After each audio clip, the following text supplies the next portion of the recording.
Good evening. Welcome to another edition of Mi Gente on Air as we live stream tonight. Another edition where we bring you Latino culture and concerns and contributions. And tonight I've got a special guest all the way out in the heat-ridden area of California. It's Gilbert Esquivel, who is a Michigan native. I believe we're going to hear his story and we're going to find out his Saginaw connections, and we're going to see what he says in regard to the upcoming Latin Kings of Comedy show happening at the Temple Theater. So come on in, say hello. You may want to ask a question or leave comments in the room, and we'll read them. And we'll make this a show for Mi Gente. That's what it's about. My people, Mi Gente on Air. I'm your host, Larry Rodarte, and we're going to come back now into the show with Gilbert Esquivel.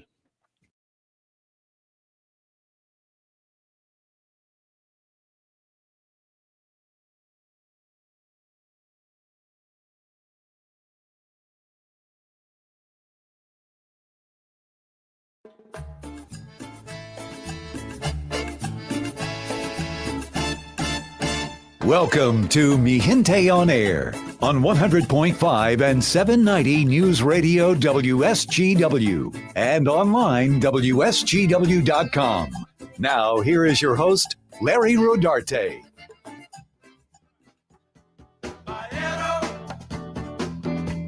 Good evening, and welcome to another edition of Mi Gente on Air. I am your host, Larry Rodarte, and each week we bring you topics of Latino culture, concerns, and contributions. And there is a lot of culture on display as we celebrate Hispanic Heritage Month. And during this time, the Saginaw Temple Theater has the Latin Comedy Kings show this October 15th with comedians Paul Rodriguez, Gilbert Esquivel, Dennis Gaxiola, Johnny Sanchez, and Joey Medina ready to take the stage. Have you ever been to a comedy show with so much talent? I mean, Paul Rodriguez is one of our legends in comedy. And tonight, I have with me Gilbert Esquivel, who originates from the Great Lakes Bay region. He has family here, right? Paul Rodriguez describes him as El Catrín and very jovial. He's flashy, best dressed of all of us, Paul says. He goes out there with a nice dress suit and opens the show as the MC. People love him. So please help me welcome Gilbert Esquivel to Mi Gente on Air. Hello, Gilbert. How are you? What's up? How you doing, Saginaw? Saginaw. So, I know that a lot of our listeners have heard the name, but I want everybody to be clear on, what is your connection to the Great Lakes Bay region? Oh man, my parents are migrant workers, so we traveled the United States, and every state that we went to, we had a brother or sister born in that state. Ha! And what would happen is some of the girls in the family would meet guys in these local towns throughout the country, settle down, marry, and they would stay there. So we got family all over the country. So when they went to Michigan to work in the cucumber, the pepino, and the betabel and the corn and all that stuff, Yeah. Michigan had so much work that a lot of the families stayed there. You know what I mean? So that's how we ended up in Michigan, in Alma, Breckenridge, and Saginaw, Michigan, St. Louis, Michigan. And some of the family went to Saginaw. And my daddy, my daddy, he ran the streets of Saginaw in the 70s, late 60s, 70s, 71, and passed away. He died there in Saginaw. He's buried there in Saginaw. And also, I have little brothers and sisters running around Saginaw. You know what I mean? And I know some of them. Like, I got to mention Rachel Anaya, great friend of mine. She's a great nurse. She took care of my mother in her final days. And so it's kind of, strange, but yet it's a beautiful thing that we're connecting like this, Gilbert, after all these years, because she used to talk about you when she was there, taking care of my mother. And that was over 20 years ago. So pretty amazing. And you've already got somebody in the room here, Amanda Anaya, Rachel's daughter. She says, "Hi, Theo." Hey, mama. So tell me a little bit about your background. How did you end up going from the Great Lakes Bay region, Alma, Saginaw, and you ended up in California? In 74, we had a blizzard. And my mama said, "That's it, no more." We literally left everything there. We left the house. My mom abandoned a 5-bedroom house.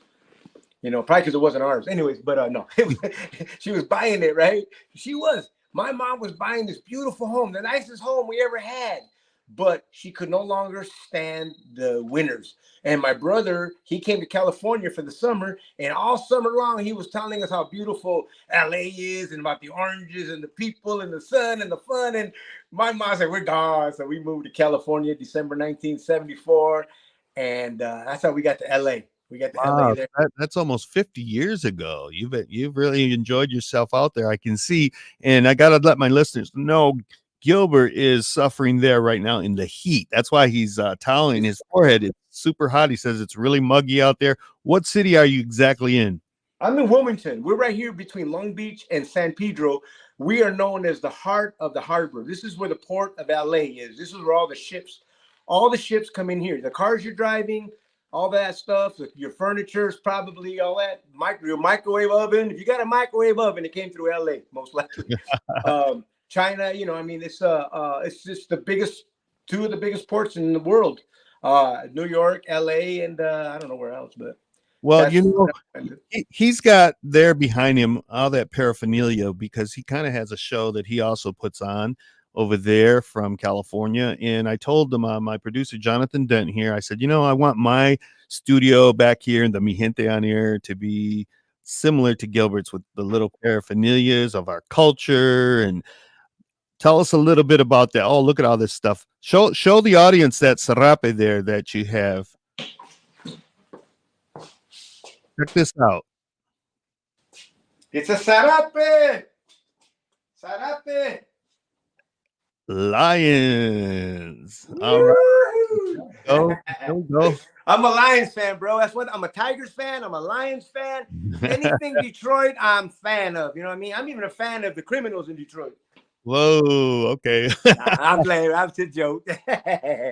So, Gilbert, I gotta ask the question because everybody wants to know: how did you get involved in comedy? How did this Latino from Michigan get involved in comedy? My culture is very funny. We come from a very funny culture, and a lot of matter of fact, poor people. I don't care what color you are. Poor people are funny because back in those days we had to entertain each other. I call myself. I've always prided myself as a Mexican hillbilly because that's what I am. I am because there's no difference. I don't care. There's black, white, and that term hillbilly is not white. It's poor people. I was poor. And that's the term I use because we sat on the porches with no shirt on. So, you know what I mean? That was just the women. No, I'm just saying it was like that. And we would entertain ourselves. And my father was super funny. My dad was really funny. Really? And my uncles on my mom's side are very funny. So I got a double whammy of funny. And so it was only natural. I've been making audiences last since the second grade or since I was 3 years old. My dad would make me dance in front of the audience and do this crazy little funny dance. And everybody would be laughing. And that's when I got the bug. And when I was in elementary, I would make the kids laugh and show and tell. When we had if we had a school auditorium, remember in school we had the auditorium, what was those called again? Those gymnasiums? In the gymnasium where all the school would turn out. I forgot what they were called. But we had a hypnotist. What is it, Jonathan? Like pep rallies or assemblies? An assembly. There you go. And we had a hypnotist. And he came out there and he got like 9 or 10 students and he hypnotized everybody. And well, I just pretended to be hypnotized. And when you're pretending to be hypnotized, you can do whatever you want because you can blame it on him. So I did. I used that and I had that whole place rocking and rolling. That was my first auditorium that I ever killed in. It was in Pacoima Junior High School, 9th grade. Wow. Okay, so let's move fast forward to somewhere in California. And you went to a comedy show. Yep. And you were kind of the almost used as the butt of a joke with a comedian. And tell us that story. Never walk into a comedy club late because you're disrupting the show and the comedian has to stop what he's doing to acknowledge you because everybody else is snoopy. They're trying to see who it is. So nobody's paying attention to the comedian no more. So that's why comics always turn to you. And if you're sitting, so I walked in late and me and my wife and Brad Garrett was on stage from Everybody Loves Raymond. Yeah. And he said something to me and I just threw something back at him. Because when I walked in the room, he was saying a joke about something, and I used that same joke back at him. And so everybody started laughing. And he goes, hey, I'm the comedian around here. And so, so I go, well, you know, do your jokes then. Leave me alone. Because, you know, I can do this all day long. Because in the hood, this is all we do. You can't let somebody put you down and I say something back. Because if you do, forget it. You're going to be hating life from then on. So you got to have a comeback. So that's the way I was raised. So I was doing that. So I let him do his act. But I told my brother, hey, man, we got to go back to this place. They tell jokes. And so, you know, we just kick back and have drinks. And, you know, so we went. And when we were up there, it was a trip because the comedians, they sat us right in the front row. And that's nobody wants to sit in the front row. So sure enough, the comedians started messing with us. Well, they didn't know we were going to fight back. And me and my brother, we were spanking them like little kids. They were giving up. They would walk off the stage. Or one guy, his name is Tom Dreesen. He's done the Tonight Show more than any other comedian. And he was saying a joke and he started the joke and I came in with my own punchline. And I got a laugh. My punchline got a laugh. He said his punchline and it didn't get a laugh. He said, I like yours better. And he was recording his set because he was practicing because he was going to go do the Tonight Show.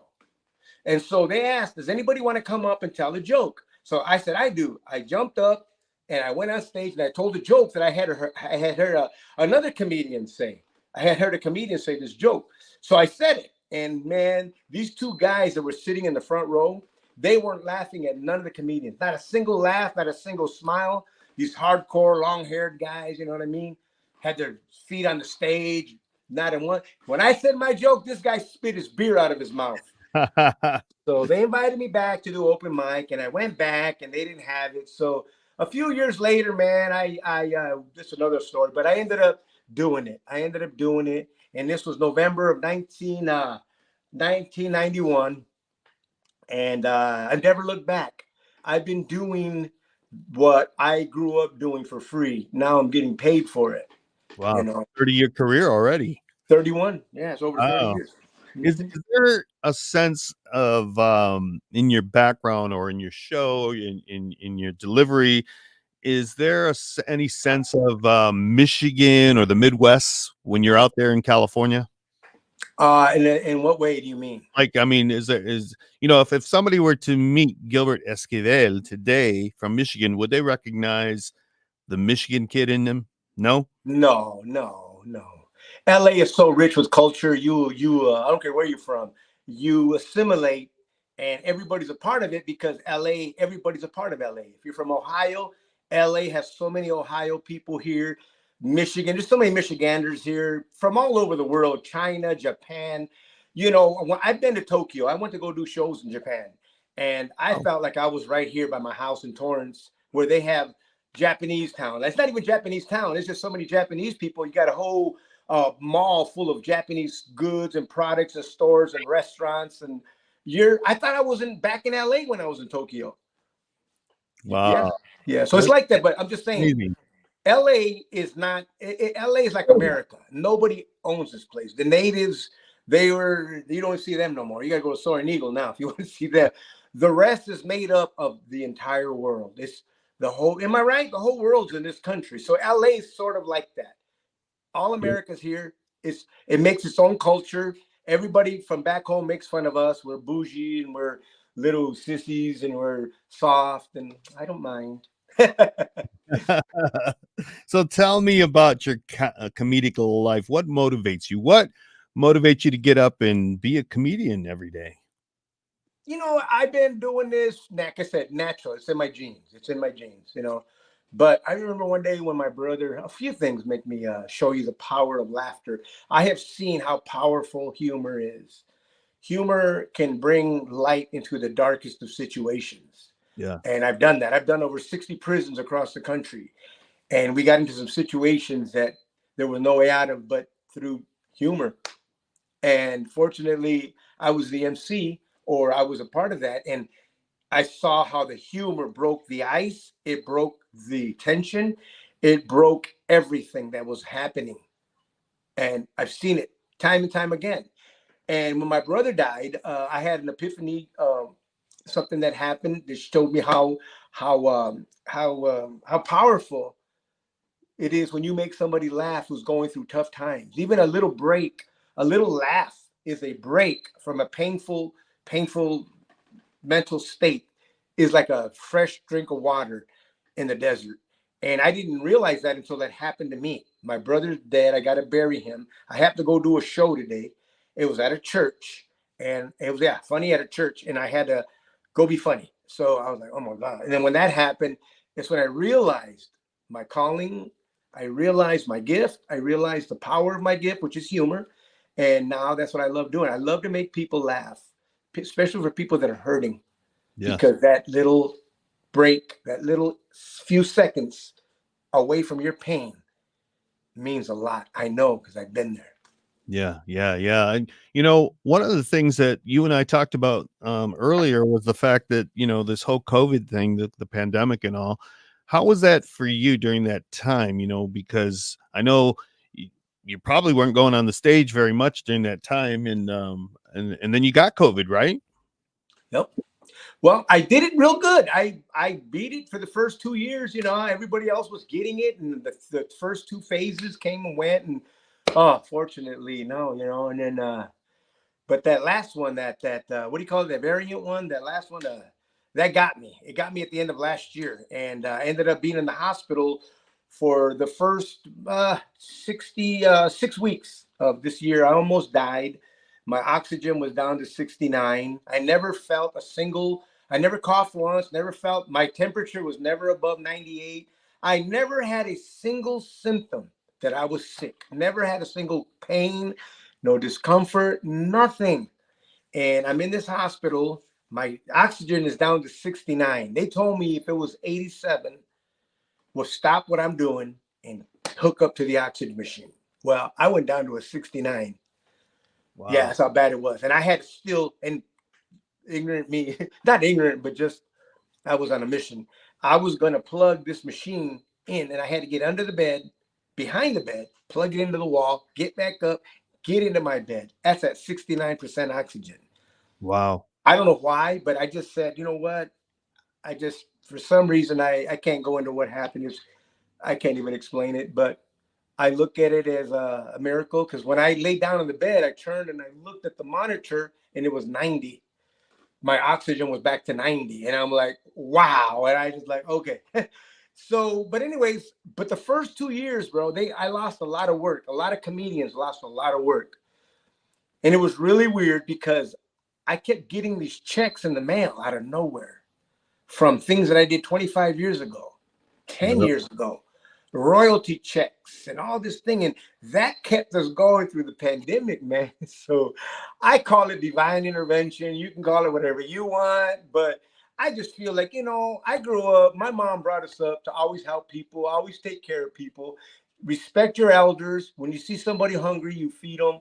I was raised like that. You know what I mean? And in my faith teaches us like that. And I just believe that people like that who do that for others, you will be taken care of in your time of need.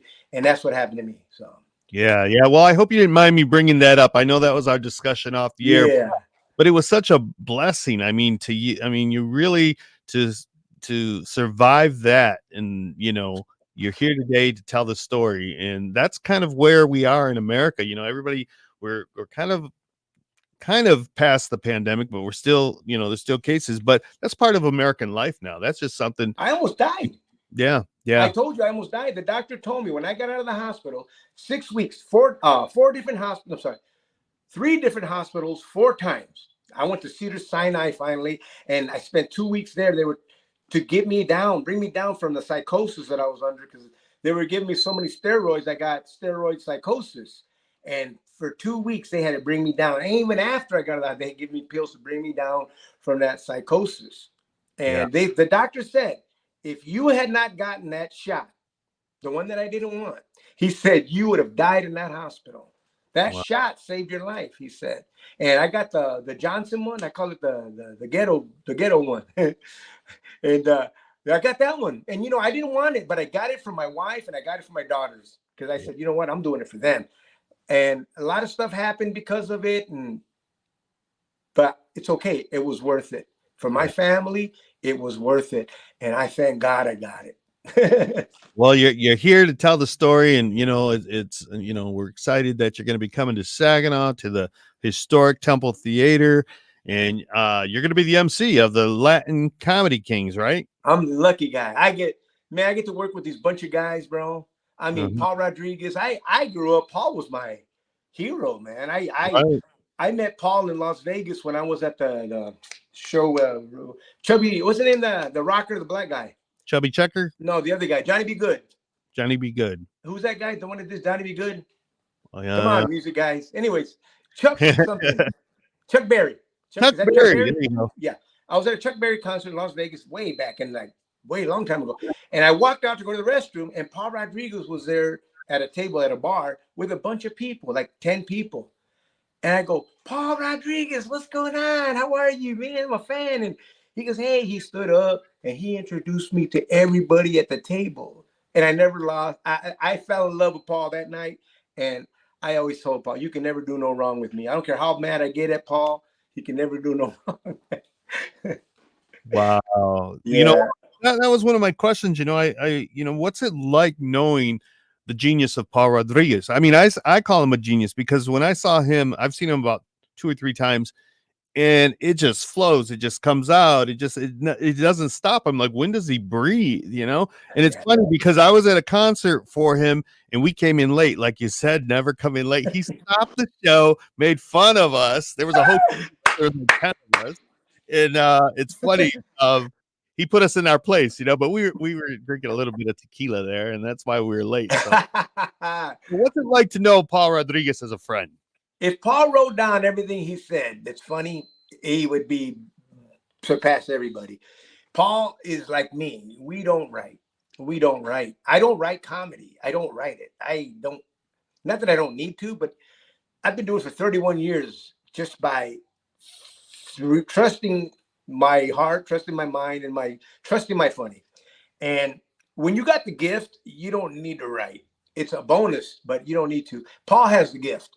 Yeah. And Paul just goes on and on. Anything you talk about, he'll make it funny. Yeah. Even when he's serious, when he's mad, I've seen Paul mad and venting, and he makes it funny. But Paul don't write. Paul does not write. That's a great way. It's nicely said, because I said, it kind of flows or whatever, and I couldn't put my finger on it. But I'm like, and now you've said it, it's a gift, and he doesn't need to write. And any situation, it just seemed like he was able to, make a joke of it, like you said. And I see that that's a true comedian. Yeah, I see that with you. I see that with you too.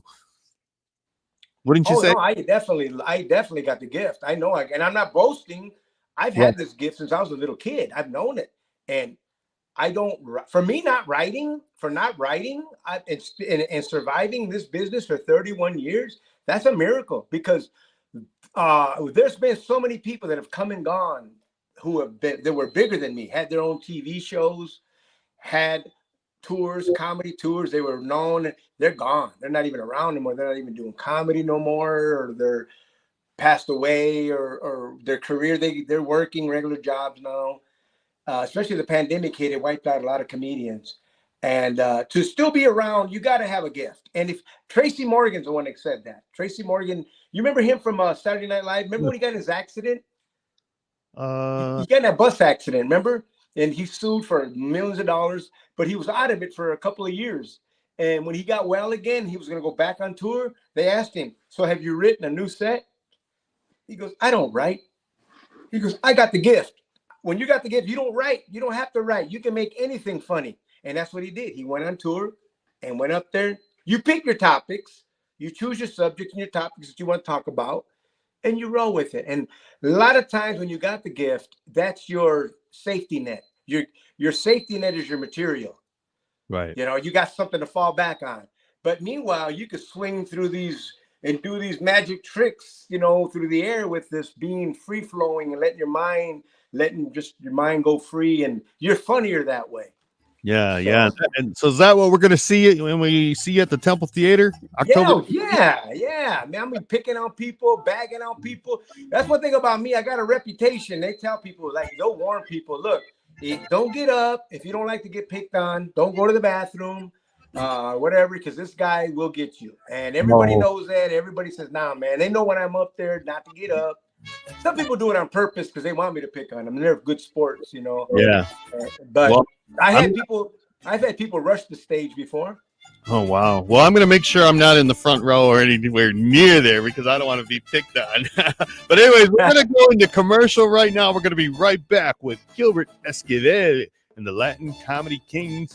He's going to be with us October 15th at the Temple Theater in Saginaw. So please join us. And remember, if you're in the live stream, you can bring a question or a comment and say hello to Gilbert. All right, we'll be right back.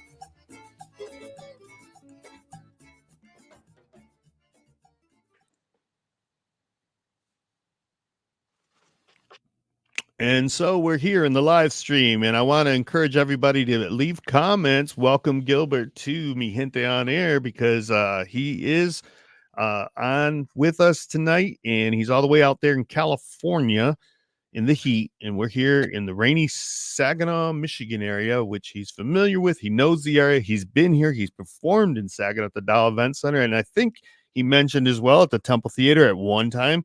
And so, he's got some Michigan roots here, Michigan connection, and he's coming home. He's coming back to the area to give us some laughter. And don't we need that in this country and in our world today? So, Gilbert, do you have anything to say to your family while we're in the live stream? Come on out, guys. Come to see your cousin. I got over 100 cousins out there. No Saginaw, way. Alma, What Michigan, families? Breckenridge, Wheeler. What families? Give me a last name. Esquivel, Anaya, who else? Martinez. What's his last name? Oh my gosh. See, I don't even know their last names. My sister's oh my gosh. Martinez. Another of my sisters named Lydia. Lydia. She got married to my other, so her last name's changed. I'm trying to remember her first name, her original, her maiden name. Yeah. Anyways, Benavides, who else? Esquivel, Benavides, yeah. Quite a few. Villalobos. Wow. A lot of family out there, bro. Yeah. Hernandez. Well, my sister's on, and she says, Nancy Rodarte Rodriguez, she says, yes, he is a natural. He's funny. And you know what? The guys that are with me, oh, man, here's the thing. I'm the MC. I get to introduce Joker from Mad TV, Little Joker. Have you ever seen that video, Little Joker from Mad TV? Look it up. Whenever you get a chance, go online, you look up Little Joker from Mad TV. The Raider guy, hey, go Raiders, and all that stuff. That's him. He's going to be there. Johnny Sanchez, yes. Hey, well, don't tell us anymore because I don't want to take away from the show. So let's go back into the show and you can tell us about it there, okay? We'll be right back with the rest of Mi Gente on Air.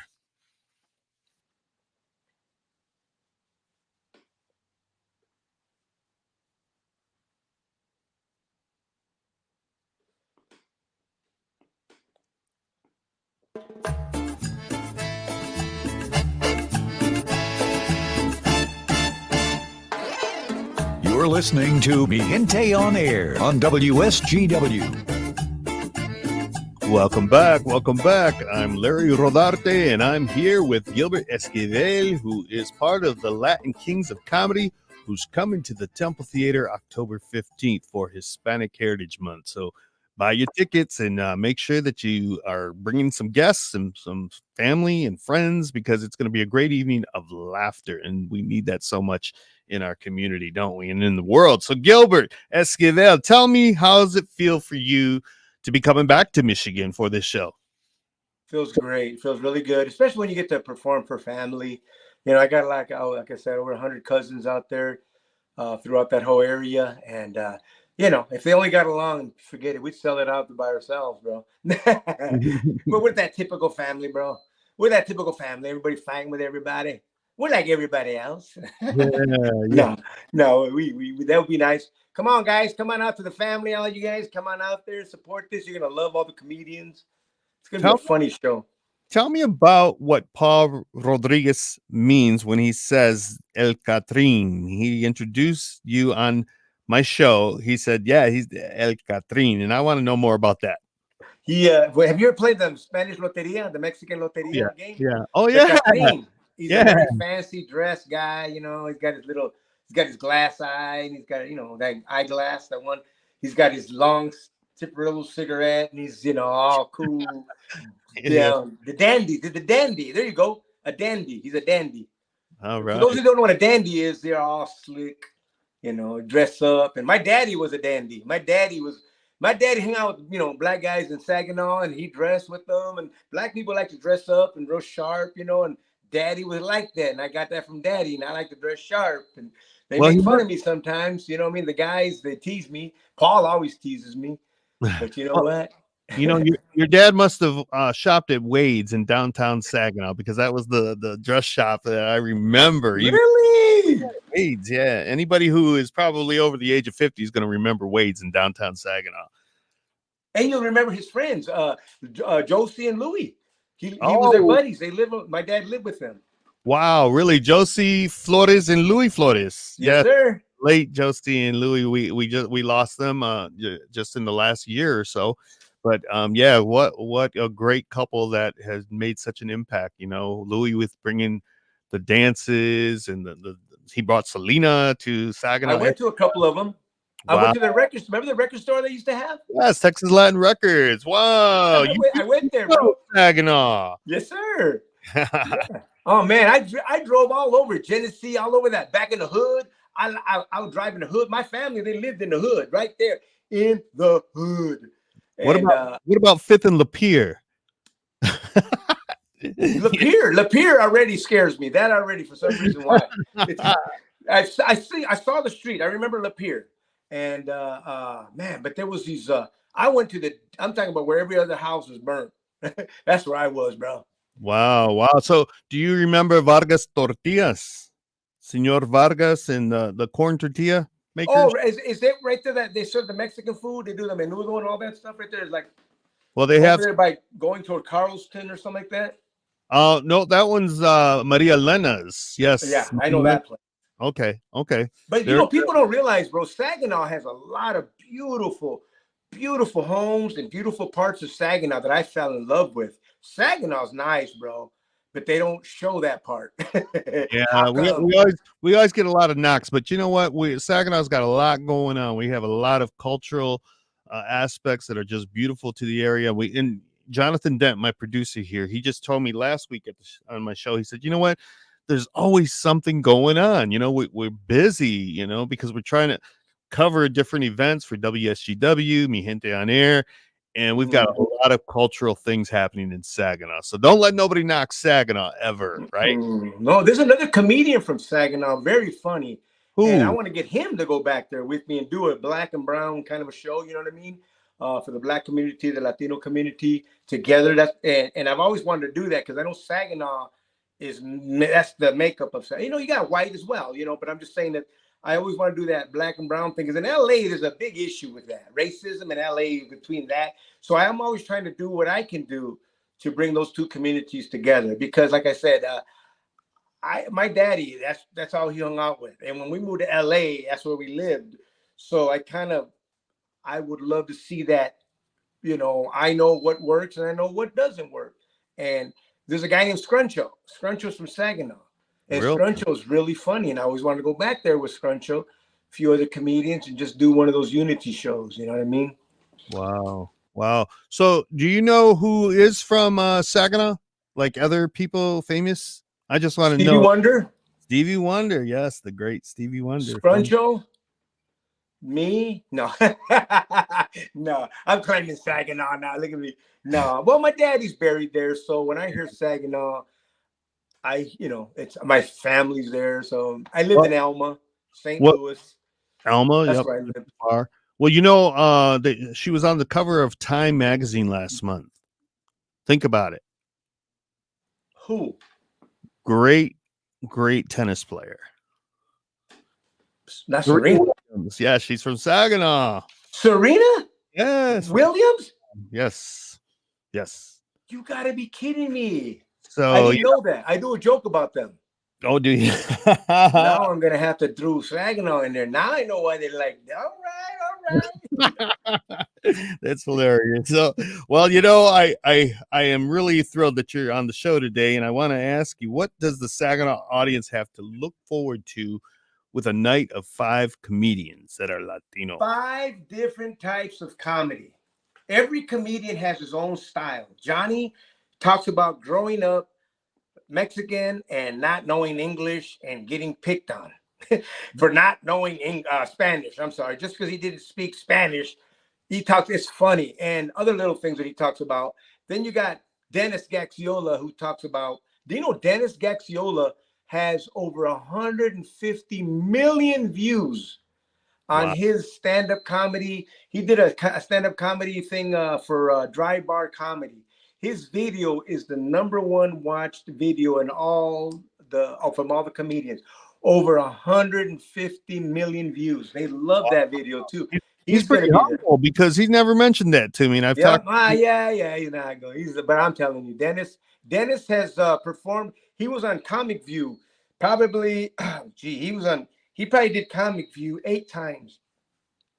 BET, Black Entertainment Television. Right. Mm-hmm. Dennis, myself, we were the only, probably maybe a couple other Latino, the only ones that were on the best of. They put us on the best of, and that's a Black Entertainment Comedy Network, and they put 2 Latinos on there, and Right. a few. Juan Villarreal out of Texas, and we all got that flavor. We bring that flavor that crosses over to various communities. Like me, I do well with the urban audiences, older audiences. I do very well with them. The only audiences I don't do good with are politically correct audiences, and I don't want nothing to do with those audiences. If you're politically correct and that's what you're into, you might want to stay home, because this is not a place for you. It's not a place for the weak. A comedy show is not a place for the weak. Right. And I look at political correctness as weakness. And it is, because what you're doing, you brought up the thing about my sister, the nurse. I believe that the nurses in this country, in the world, are the divine hands. They're the hands of God. I really believe that with all my heart. They are the hands of God. And I believe that a comedian is an emotional doctor. We're emotional doctors. We deal with the emotions. We bring healing to the emotions. Laughter heals. Laughter brings healing. So you've got to stop trying to handcuff us comedians. Stop doing this to us. Let us alone. Let us be free. Let us say what we got to say, what we want to say, so that we can do our jobs and we can fulfill our purpose here on this earth. But you political correct people, you're messing us up, and you're messing it up for a lot of hurting people. Yeah. Well, nicely said. Nicely said. And tell me, what is your probably most memorable performance? Because I mean, you've been performing for almost over 31 years, right? 30 years. What comes to your mind when I ask you what is your most memorable performance? I've got so many of them. I've got so many stories and miraculous things and performances for different reasons. I mean, if you got, what was your funniest show ever where you did this? Okay, well, I could tell you that. I could tell you a story when I was in jail and I saw myself on TV.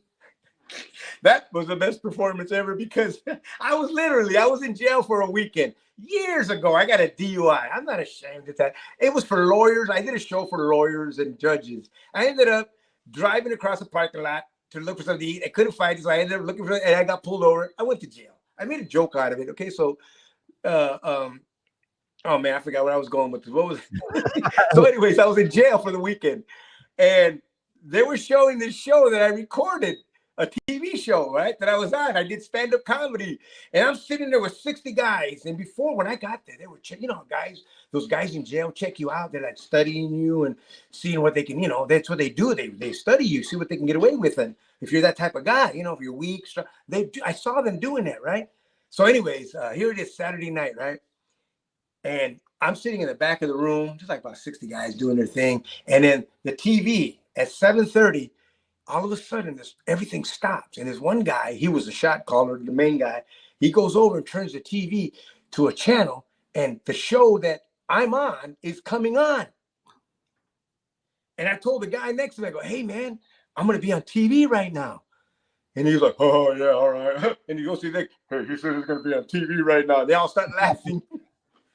Bro, sure enough, the show comes on and everything. And they go, all right, guys, for tonight, our comedian tonight, all the way from Pacoima, California, give it up for Gilbert Esquivel.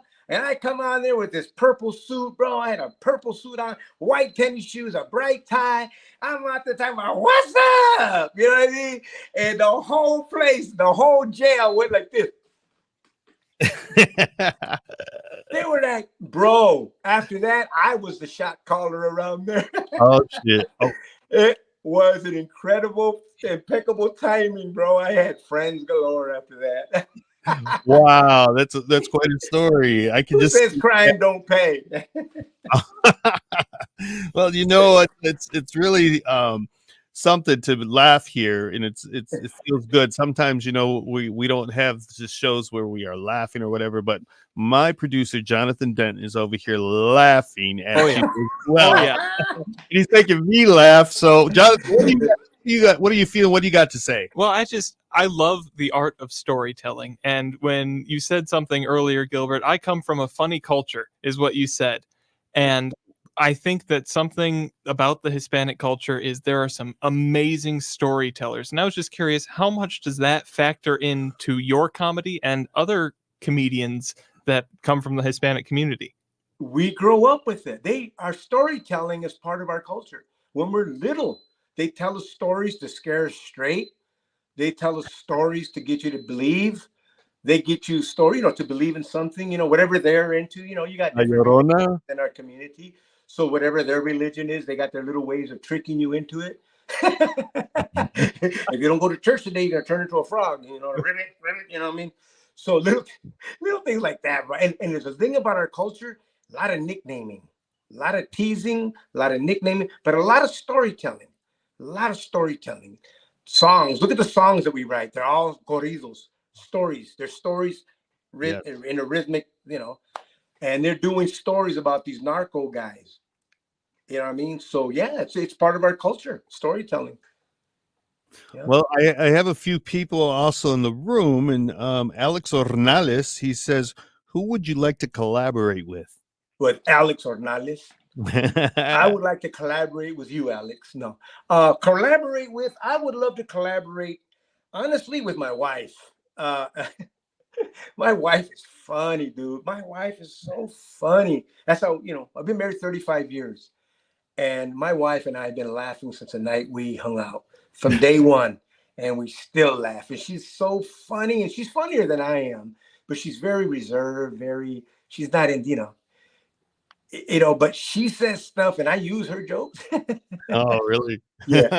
No, but I would like to collaborate. Honestly, I would love to collaborate with there's a lot of people that I would do, but being that I don't write myself, I really don't. I've had opportunities to collaborate with other comedians and I didn't do it because I don't write. I just, if something's funny, I say it and it made you laugh, I'll repeat it to more people, because if it made one person laugh, it'll make more people laugh. So it's not going to make everybody laugh, but when you go into a comedy show or you're a singer or you're an entertainer, you got an audience of 200 people, just know that 30% of them are not going to like you. They're not going to really care for you or just not be impressed. So if you keep that in mind, you won't panic when you see, because a lot of times I'm doing jokes and people are screaming, laughing, and I got one guy not laughing, and I'm forgetting about everybody else, and he's bugging me, man. I go, that guy is making my confidence down. He's just taking away everything. I'm gonna get you. But I learned my lesson the hard way, because in Texas, I was doing a prison in Texas, and I had about 1,000 guys, inmates out there. And we had all the black inmates on one side, all the Latinos on one side, the white inmates in the back, and you had all the older inmates in the front. And the older inmates, everybody was laughing. I mean, people were screaming and laughing, these prisoners. And this one man, an older man, he was not laughing for nothing. And I kept looking at him like, man, I was focused on him, and I go, I'm going to make this guy laugh. Nothing. Didn't make him laugh once. So after everything was done, we were walking out of the yard. And before I walked out of the yard, he comes up to me, that man. He goes, hey, you got one of them there cassettes of that there act you did up there? And I said, no, why? He goes, well, I thought it was pretty funny. I go, I didn't see you laugh once, dude. He goes, oh, it was funny. Matter of fact, I want to send one to my son, and he's in prison somewhere else. I said, well, you thanks a lot, man. I was worried about you the whole time. So you can never go by that. Sometimes people just, they're enjoying you, but they're not laughing. You know what I mean? Yeah. Well, you know, Adam Butron the third, he's over there watching in Dallas, Texas, and he says, any chance of Gilbert and crew coming to Dallas, Texas area? You just San Antonio, didn't you? I went out there to Dallas. Simon the Diamond brought me out there. You remember Simon? What was his name again? The gentleman who asked? Adam Butron. Adam, do you remember Simon the Diamond? Anyways, he brought me out there to Dallas to do a show, and I even do a joke about it. I do a joke about Dallas. Oh. You know, everybody, the Mexicans in Dallas, bro, they talk like this right here. Mexicans, I never saw it. I was tripping me out. The Mexicans bad that Texas accent, you know what I'm saying? And one guy goes, I'm mad. And one guy was mad. He was mad. He was mad for something. He goes, I'm mad, Vato. He goes, I'm mad, Vato. I said, all right, Flores Gump. I called him Flores Gump after that. So you're coming to Saginaw, part of the, you're on tour with the 20th anniversary of the Latin Kings of Comedy. Mm-hmm. Joey Medina, Dennis Gaxiola. Okay, now Joey was one of the original Latin Kings of Comedy. The originals were first, it was George Lopez, Paul Rodriguez, Carlos Mencia, and Joey Medina, and Alex Raimundo. And so on this one, this is the new Latin Kings. It's me, Dennis Gaxiola, Joey Medina, Johnny Sanchez, and Paul Rodriguez. So we're the new crew. George, and you got so many guys though in Latino comedy that are, I call them kings too. You got your fluffies, you know, your Gabriel Iglesias. I consider him Latin king. Willie Barcena, he's another Latin king of comedy. We got people like that. Carlos Oscar, Jeff Garcia. Dude, we got some killers. Man. Some funny. Juan Villarreal out of Texas. Cleto Rodriguez. Dude, we got some Pablo Francisco, man. And let me tell you something. You know what's funny as these guys are? I'm going to tell you guys something. The funniest people that I know that I've ever met were not even professional stand-up comedians. They're just regular Joes, regular people. Those are your funniest comedians, man. Thing is, the difference between them and us, the reason we get paid and they don't, is because we face our fears. That's it. That's one thing that holds people back, is the fear of public speaking. Yeah. It's kind of the same thing with Spanish. You know, if you're fearful to say what you do know, then you're going to be held back.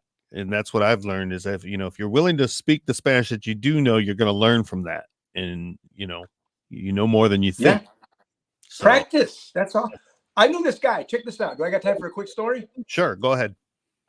I used to work at a car wash in 1984. And I was the guy who took tickets and I sold people extras. Hey, you need polish wax? And I would get commission for it. I made good money. And I would pump your gas and everything. But I would be the guy who, everybody else spoke Spanish. They're all Mexicans from, they all spoke Spanish and they were washing the cars and all that stuff. So there was a guy there named Javier. And Javier had gold teeth, the typical little guy, dark, short, gold teeth. And he spoke the worst English, bro. He spoke English so ugly. I'm like, oh. So I felt sorry for him. So I spoke to him in Spanish. He goes, no, please, no speak Spanish, only English. I learn, please. Like that. All right. And so I would play songs for him, English songs. And then he would mess him up. He would sing Purple Rain like this. Poo, poo, rain, poo, poo, rain. I'm like, oh, no, you just ruined that song. And he would say, who'd you gonna call? Ghostbusters. And I'm like, oh, my God, dude. They should just send you with that ugly English you're speaking. But anyways, check this out. I ended up quitting the car today. I went to go work somewhere else. Came back a year later. Guess who was there doing my job? Javier. And I'm speaking to Javier. He goes, he is speaking perfect English. Perfect English, my brother, because he refused to give up on his English. He practiced and practiced. So you Mexicans out there, practice your Spanish. Yes. Put out some Mexican songs. Sing along, man. Yeah. Well, rain. We've got people from Florida in the room, D. Gonzalez, and we've got Tony Martinez. He says, any TV roles or movies coming up? What's next Okay. for Gilbert? First of all, I got family. We lived in Okeechobee. My brother Joey was born in Okeechobee. I got family that lives there right now in Okeechobee, and they got to see us. And it's the I'm sorry, Nunez. So we lived there in Okeechobee. And what was the question? You said about that's Florida. Okeechobee, Florida. Oh, okay. Yeah. He just Please asked pray for them. They got a hurricane coming. Yeah. Right now, he said, "What's next for Gilbert Esquivel? TV roles or movies?" Mm-hmm. Yeah. Well, I did look at. I was in acting. I've done over 5 commercials, national commercials. I'm in a movie called The Holiday with Jack Black, Kate Winslet, Cameron Diaz, and I forgot his name. Anyways, this was Jude Law. And it's called The Holiday. I'm in that. Wow. Yeah. And so, but what happened was, I got into comedy because I wanted to get into acting. So in order to get into acting with comedians, you bypass. It's a shortcut from the stage to the director. You bypass all that as a comedian. That's why I got into stand-up comedy. But then when I realized how hard acting is, I said, no, I don't want it. I just want to focus on comedy. So I gave up my acting career. I gave up acting. I'm not even, if a role comes up and they offer it to me, yes, but I don't pursue it anymore. I don't do none of that stuff no more. My thing is right now that I do my show. It's called G's Night Owl Coffee Show. And what I do with that is I have a girl who sings, and we sing karaoke, and it's on late at night on Monday nights. And we start at 8 o'clock over here, so it's like 11 o'clock out there. But it's for people who can't sleep at night, who are up because they're hurting, they're in pain, or life's too exciting right now. And you got those old school songs. I've heard it. I play oldies. I play old school music. You know what I mean? But here's what happens is I like to share. You know what? We're running out of time with the great. All right, bro. Yeah, we're going to be back on the live stream, though. You can tell that story, but I got to let my listeners know that Gilbert Esquivel, as well as Paul Rodriguez, is coming to the Temple Theater October 15th. And I'm so glad that you were on the show with me today. It's been a pleasure, Gilbert. Thank you so much. And everybody, buy your tickets for the Temple Theater, Latin Kings of Comedy, coming to Saginaw, Michigan. Until next time, I'll see you again here on Mi Gente on Air. Hasta luego, everybody.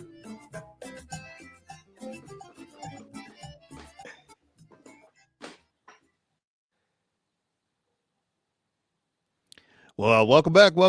And Gilbert, go ahead and tell your story, what you're saying. I didn't mean to kind of cut you off. We just had to get out of the show there, but we're back here on the live stream with a number of people. Where was I? Where was I?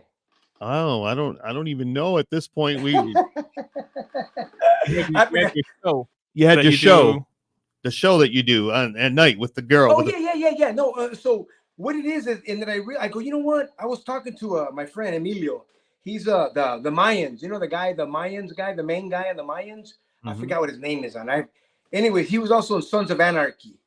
And he was the main Mexican dude that's on there. And Emilio was telling me, hey, man, I like when you play music at night, man, late at night and talk to people. That's really cool, man. So I go, you know what, Emilio, I'm going to start doing it. I'm going to go on right now and do it again. So I decided to go on. And I went and started playing music. And it was like 30 people. And next thing you know, this thing started going all over the world, man. Because what I didn't know is that at night, see, the reason I did it, because I know that people are up at night and you're at your most vulnerable. That's when you're reminiscing, you're thinking about the past, you're thinking about everything, they're worried about the future, whatever you're going through now. And people are very vulnerable at night. So that's why I started doing it late at night for those who couldn't sleep. And it was for people who couldn't go out because they were sick. There was a lot of bedridden people. I didn't realize how many there was. And then there was people who were taking care of somebody who was bedridden and they didn't have a life because they couldn't go nowhere. A lot of that. And so I was like, and then what I would do, and then I started sharing with them stories of my own life, how I came out from the ashes and I rose, how things that I went through and little stories that helped me, inspirational stories, faith-filled stories, things that help, little things like that to help people, bring them out of their funk and to distract them just for those 2 hours that I was on from their troubles. And that's what was going on. And next thing you know, bro, not only did I have people from all over the world, I'm talking about South Korea, I'm talking about New Zealand, Germany, Africa, New Mexico, Canada, all over the country. And they were all tuning in. They were tuning in from all over the world. Then I started getting blocked because of copyright issues. But still, so many of them have spent their last nights and days with us. They literally, or they were in hospital rooms, waiting in the waiting room for their loved ones who were passing away. They would be watching the show. Wow. Because they would hear things of faith. And it's a show where all faiths are included. We don't push a particular denomination, none of that. Because it's for people we got atheists who don't, so it's everybody hurts. Everybody hurts. I don't care who you are. I don't care if you're educated or not educated, rich or poor, atheist or religious. It doesn't matter. We all hurt and we all need help. And you do it right there in that room, right? Right in that setting there with that. Yes, right here. See that G? Yes. G's Night Owl Coffee Show. And I got a night owl with a zoot suit on.